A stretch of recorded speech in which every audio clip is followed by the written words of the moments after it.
కళ్యాణాంతరంగాల శ్రోతలకి నమస్కారాలు. అన్నయ్యకి కాకినాడ ట్రాన్స్ఫర్ అవ్వడం, అందరం కలిసి బయలుదేరి రైల్లో ప్రయాణం చేసి వెళ్ళడం.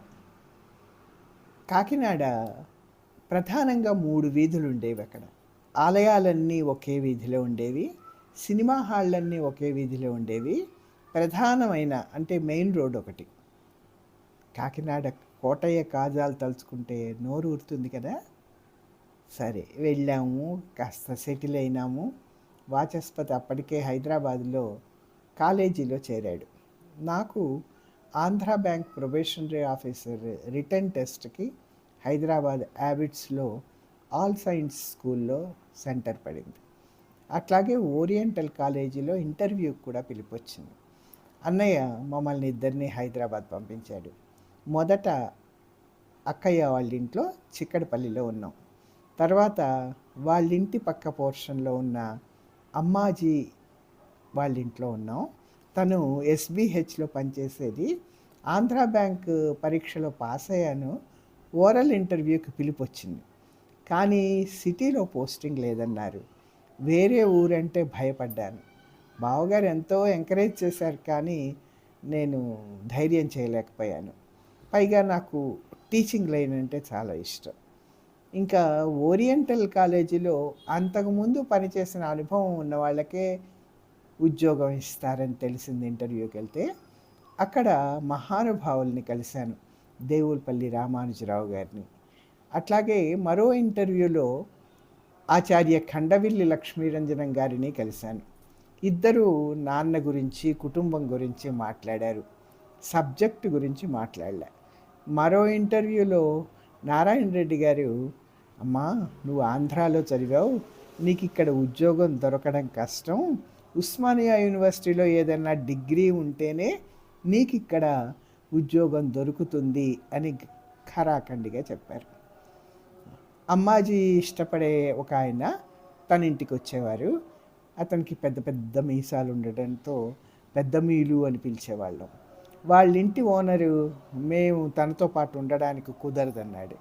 అందుకని బోయగూడలో ఇంట్లో అద్దెకున్న వాళ్ళు ఖాళీ చేయలేదని మా నాన్న మేనమామ బసాయి పున్నయ్య గారు, బోయగూడ తాతయ్య అంటాం, చివరింట్లో ఉండేవాళ్ళు.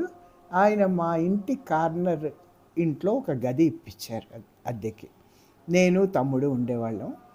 తాతయ్య మా యోగక్షేమాలు చూస్తుండేవారు. కొన్ని రోజుల తర్వాత మా ఇంట్లో ఒక పోర్షన్ ఖాళీ అయింది. 2 గదుల్లో మేము ఉండేవాళ్ళం.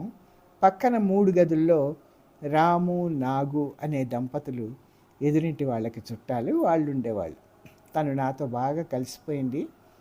వాచస్పతి కాలేజీకి వెళ్ళొస్తున్నాడు. నాకు ఏ ఉద్యోగం దొరకలేదు. ప్రయత్నాలు చేస్తూనే ఉన్నాను. అప్పుడు అక్కయ్య ఫ్రెండ్ విక్టోరియా వాళ్ళ ఆయన గుజరాతీ హై స్కూల్లో హెడ్ మాస్టర్గా ఉండేవారు.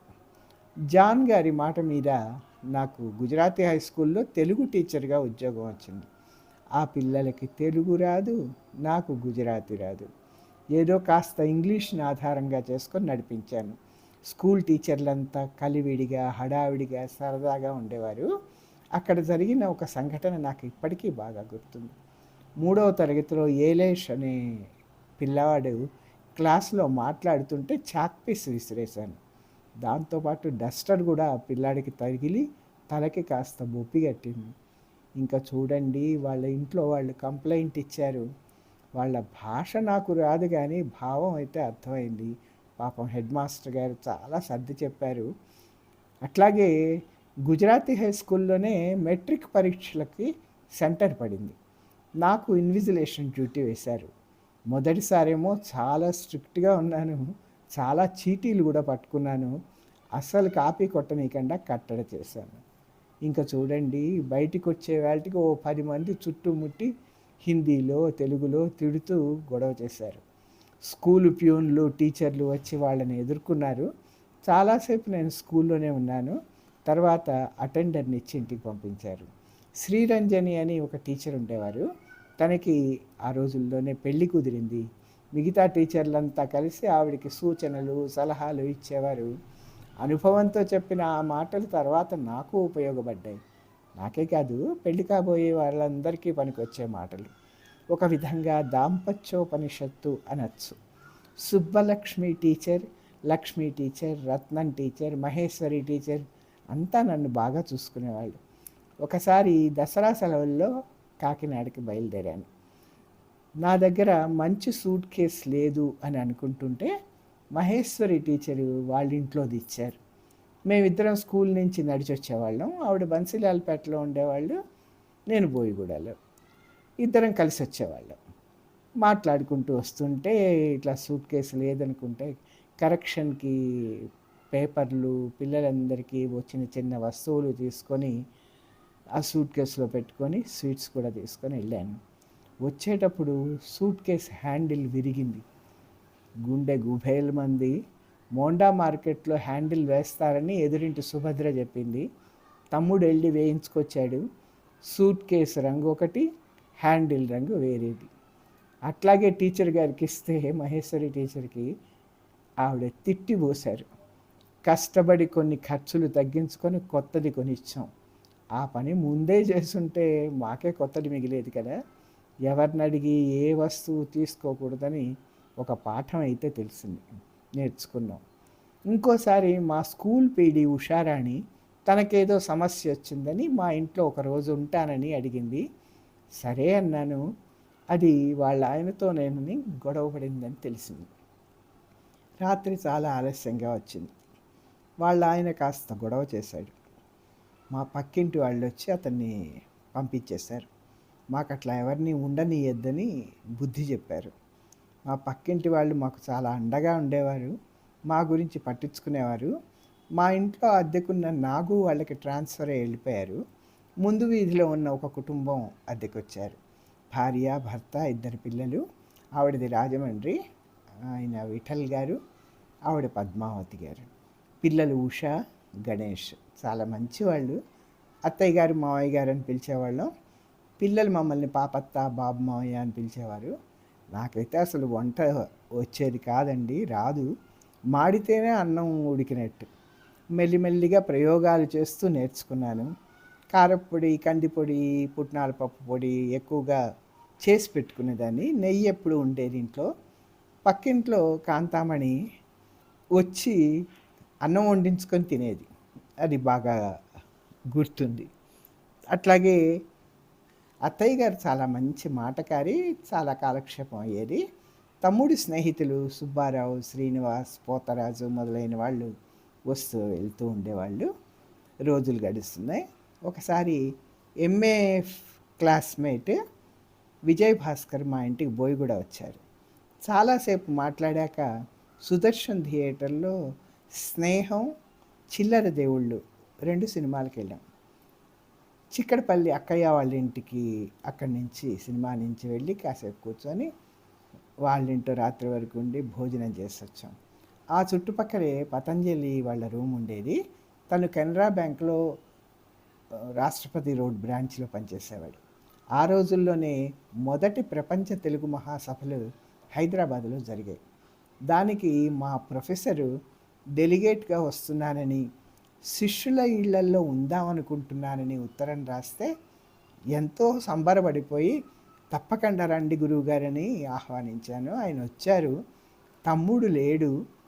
ఎగ్జిబిషన్ గ్రౌండ్స్లో మీటింగ్కి వెళ్ళాము. కానీ ఆయన మీటింగ్ మీద దృష్టి పెట్టకుండా నాతో ఏమేమో మాట్లాడారు. అక్కడ అటువైపు, ఆ మీటింగ్ వైపు చూడనే లేదు. చాలా భయపడిపోయాను. ఇంటికి వచ్చాక ఆయన లోపల ఇంకా షూ ఇప్పుతూనే ఉన్నాడు. నేను దబదబా వెళ్ళి షాప్లోంచి పతంజలికి ఫోన్ చేశాను. తను వచ్చేసాడు. నాకు ధైర్యం వచ్చింది. మేమిద్దరం మాట్లాడుకుంటూ రాత్రంతా లేచే ఉన్నాం. ఆయన్ని పొద్దున్నే పంపించి పతంజలి వెళ్ళాడు. ఆపద్బాంధవుడు. ఇప్పుడు గుర్తు చేసుకుంటే పెద్ద ఆకారాలు, చిన్న వికారాలు అని అనుకుంటూ ఉంటాను. మరోసారి ఇట్లా అవసరమైనప్పుడు నాకు పతంజలి తోడున్నాడు. ఇప్పటికీ మర్చిపోలేను. Thank you Patanjali. నాన్న పుస్తకాలు అన్నయ్య అల్మారాతో సహా నాకు పంపాడు. అవి సర్దడంలోనూ పతంజలి సహాయం ఉంది. మా పక్కింట్లో చాలామంది జనాభా ఉండేవాళ్ళు. ముగ్గురు అన్నదమ్ములు పెళ్లి కాని వాళ్ళు, వాళ్ళ అక్క, పిల్లలు, అమ్మ, నాన్న, వాళ్ళ చిన్నమ్మ, చిన్నాయన అంతా కలిపి ఓ 15 మంది పైగానే ఉండేవారు.